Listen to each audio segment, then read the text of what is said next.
Let's learn about regularization. So let's start with the basic idea. You want to use regularization to reduce overfitting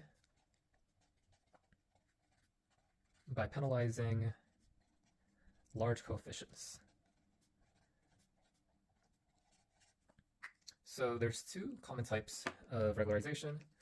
One is called Lasso, also known as L1 regularization, and the other is known as ridge, sometimes called L2 regularization.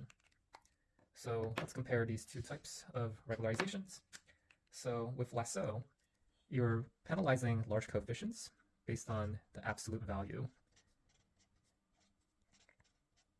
Let's call this AKA, let's call this the penalty. So you'll penalize based on absolute value for lasso regression, whereas for ridge regression, you're penalizing based on the squared value. So what this means is, since it's the squared value, you get an extra large penalty. Whoops, oh, spelling. For large coefficients.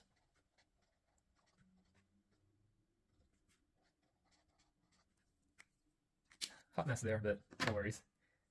So what's another aspect? So let's look at what these are tend to be used for. So one of the aspects of lasso regression is actually allows coefficients to shrink to 0.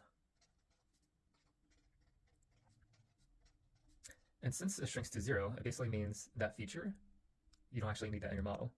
So one of the consequences is this can actually be used for feature selection as well. Whereas for ridge, it does not shrink to the 0.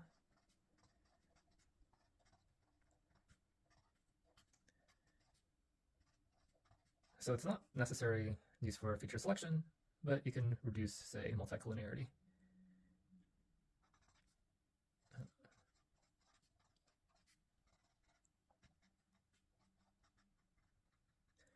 And the nice thing about reducing multicollinearity comes out from the squared value penalty. So one of the outcomes of multicollinearity is your coefficients get extra large, but since your punishment is based on the squared value, you're actually preventing those coefficients from going crazy large. Hence, that's how we do some multicollinearity reduction. So yep, those are some basic differences between lasso and ridge. If you want to dig a bit deeper, there's also something known as elastic net, which combines both lasso and ridge into your loss function. And another advanced topic is alpha tuning. So we talk about these penalties, but like how large do you want to penalize? As you increase alpha, the size of the penalty is even greater, and you actually end up with smaller coefficients.